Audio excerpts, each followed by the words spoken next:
Hello, welcome to Storytime. My name is Orla. I work in Kimihil Library, and today I'm going to read a story called Olannas Big Day. And this is written by Natasha Mac A'Bháird. It's illustrated by Forkam, and it's an O'Brien Press Books. Olannas Big Day. The postman who came to Olanna's house early every morning was called Paddy. Olanna loved to look out for him and see what he had brought. Sometimes he brought boring letters with Mama or Papa's name typed on the front. Sometimes he brought a lovely colourful postcards from Olanna's uncle, who was travelling around the world. Best of all were the parcels from Mama Beo, all the way from Nigeria. Mama Beo was Olanna's granny. Olanna was sad that Mama Beo lived so far away. When she got parcels from her, it made her feel closer.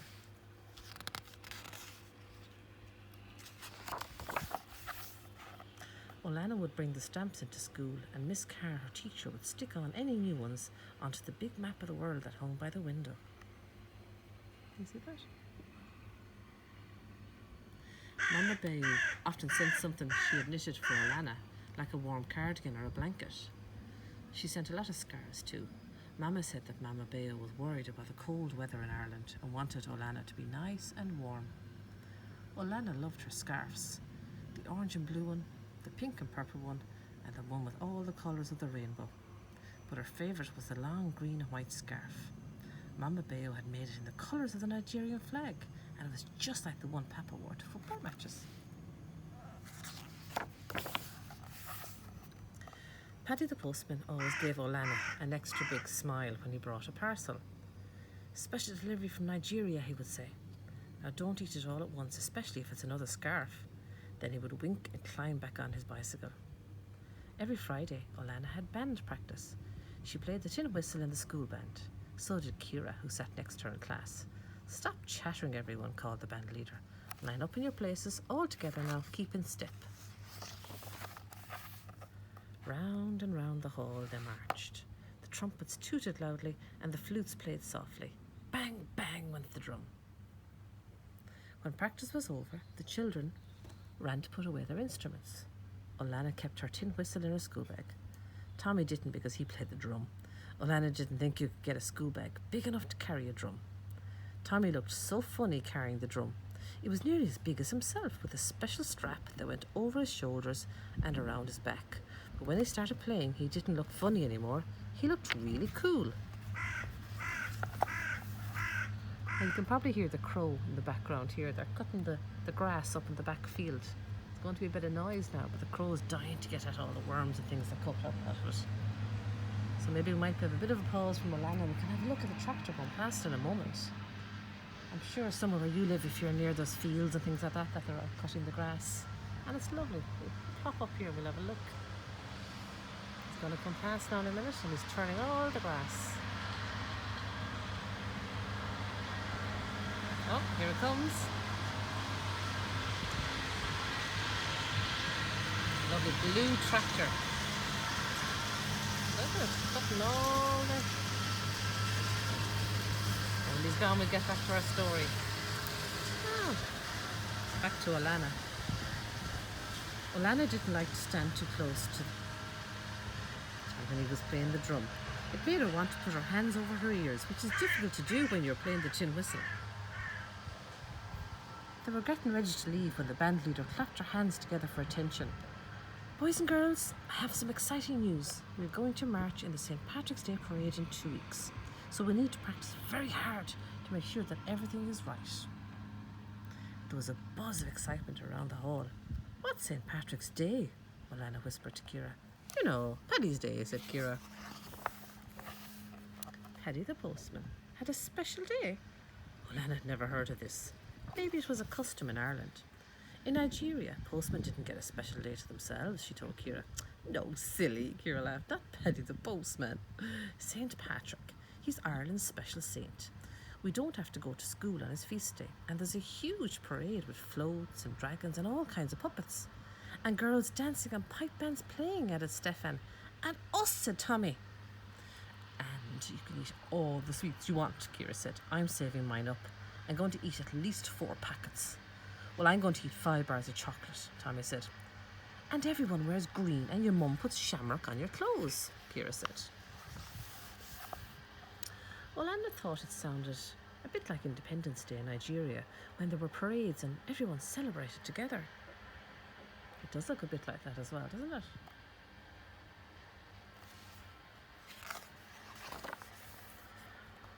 All the boys and girls practiced their tunes to get ready for the parade.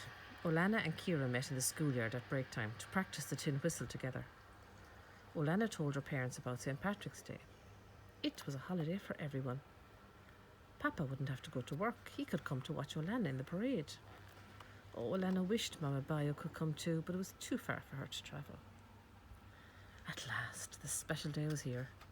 Mama ironed Olanna's band uniform and put ribbons in her hair. Oh, she's going to be gorgeous.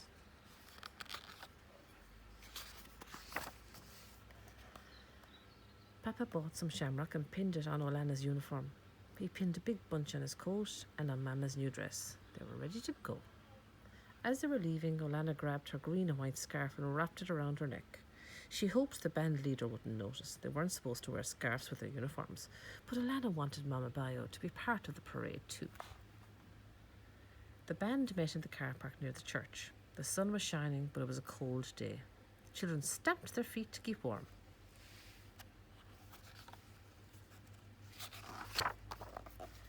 Ciara noticed Olanna's green and white scarf. Did your granny knit that scarf for St. Patrick's Day? She asked. Not really. Green and white are the Nigerian colours, Olanna told her, but they're the right colours for St. Patrick's Day too. Nearby, some of the other performers were getting ready. There were girls in Irish dancing costumes, their ringlets bouncing as they practiced their steps. There were men wearing kilts and carrying strange-looking instruments. They're bagpipes, Tommy explained. You have to blow into them very hard and they make a strange noise. Like cats. Meow. A bit screechier than that, I think. Men in shiny costumes walked on stilts and tried not to bump into the leprechauns who were leaping around. And a huge dragon waved its long green and yellow tail.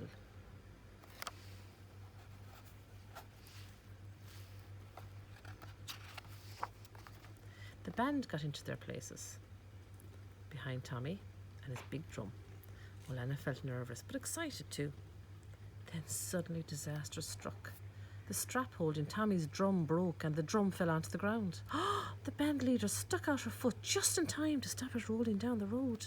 Oh no, what are they going to do? The drum was the most important instrument in the band. How could they march without it? Oh no. The parade was about to start. There was no time to fix the strap. Tommy looked like he was going to burst into tears. Then Olanna had an idea. Oh, my scarf. We can use my scarf instead of a strap. Well, what a great idea, Olanna, said the band leader. She took Olanna's scarf and tied it onto the drum, then helped put it over Tommy's head and settled it around his shoulder. It worked. All the boys and girls cheered. Quickly, everyone, back to your places, said the band leader. Tommy began banging the drum, their signal to move off. Olanna marched proudly behind Tommy, playing her tin whistle. When the parade passed by Mama and Papa, Olanna saw them cheering and waving. The band was a great success, and Olanna couldn't wait to get home to ring Mama Bayo. She told her all about the parade and how Mama Bayo's green and white scarf had saved the day. The end.